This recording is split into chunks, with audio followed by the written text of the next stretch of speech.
hadda waxa hareeraha iga xiga Faadumo iyo Kaaha oo ah labada tartame ee markaas mid kamid ay u soo bixi doonto kaalinta koobaad imika waxa aynu maraynaa wareegii saddexaad wareegii labaad labadoodan baa soo haray imikana waxa inoo bilaabi doona tartanka wareegga saddexaad labadooda si tartan adag baa dhex mari doona gudiduna halkan waxaan ku iyaguna joogaan oo ay diyaar u yihiin sida labadaas mid kamida ugu codayn lahaayeen codka ay siinayaan waxa iyaguna iska siinayaan laakiin waxa ay la timaado weeyaan sidaan idin sheegayna hababkaasi ay marayaan ee loo eegayo ayaa lagu kala saari doonaa indhihiina macalina waxaynu wada sugnaaba waa cuntadii loo diray ee loo astay oo ay kariyaan iyo tartanka oo inta ugu dambaysa markaasi aan idin sheego gabadha guuleysay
waxa ay soo gaadhay halkii ugu dambeysay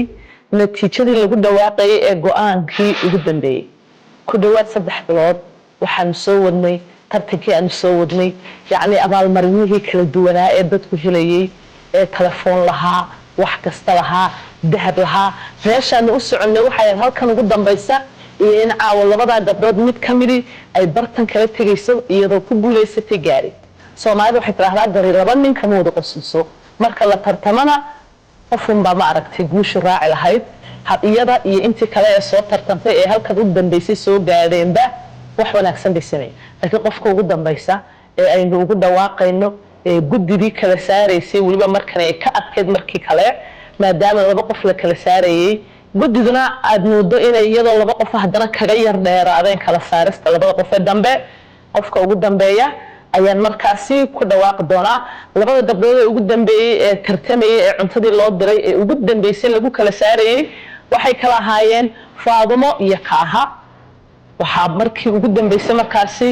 guusha ay raacday oo noqonaysa mid gaariga ku guuleysata nuurka araga ambaba Kaaha iyada ku guuleysatay baabuurkii Faadumada aad baan u hambalyeynay iyadoo way guuleysatay meel fiican bay soo gaadhay intiina nala socotay sidaas ay nabaday shacabkana u tuma gabagabadii tartanka iyo gabadhii guusha raacday ee gaariga ku guuleysatay ayaa garabkayga taagan ee aad baan ku soo dhaweynaya horta marka hore waxaan filayaa magaalada waxaad ka socotay magaalada Arabsiyo oo aad tartanka ka qayb galisay maalintii ugu horeysay san xasuusto ee gabadha ku tartantay Soomaaliya cunto tuuna ah oo garow ka samaysay maalinta ma filaysay la halkan soo gaadho oo gaarigana ku guuleysato بسم الله الحمد لله السلام عليكم ورحمة الله وبركاته نرسى لما أنتي ولدين هالعلني أمرك هوري أنتي ترتم كالسعودية شركة دينا لو ودي شركة دي challenge كان سوت شيء دي دمان تذكر كنت شوقة بدي دي أني ولا كنت أجن كاميرا معنا ده كده يرتب حد الله يعني لما أنتي مع سنتين مرك هوري ما أنتي قولي سنتر تمي ما فيلين إنه هكذا سوق على دونه already ma boogi bil face la badu jiri doono maalintii tartamay waan u shaqeynay inuu guuleysto laakiin man moodayna winarka koobaad noqonayo alxamdulillah ilaahay baa qorayna kaalinta koobaad galo maantana kan soo gaadho aanu tartamo maxaa la dhahdaa fiiskii labaad ee challenge-gii socday 3 bilood alxamdulillah nafteeda aad baan ugu faraxsanahay in heerkan soo gaadhay kelidii lama faraxsani dhammaan habliha kan ila taagnaa iyaguna wada guuleystay dhamaantood qof guul dareystay ma jirto dhamaantood wada guuleystay dhamaantoodna waxaan leeyahay hambalyo anigu nafteeda waxaan leeyahay hambalyo thank you so much shirkadu way ku hambalyeynaysaa si gaar ah hambalyo ku leedahay baabuurka intaad nagu qaado beerihi ma nagu geynaysaa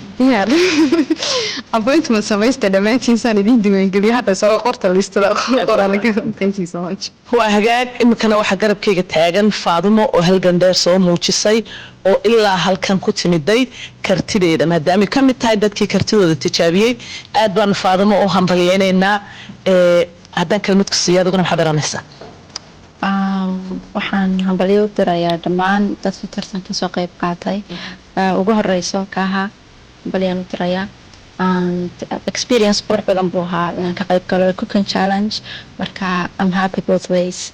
waan faraxsanahay labada jeerba anaguna aad baan ku hambalyeynaa shirkaduna way ku hambalyeynaysaa waxaad tahay cunto kariso farta ka xiran meel wanaagsan baad soo gaadhay hambalyaan ku leedahay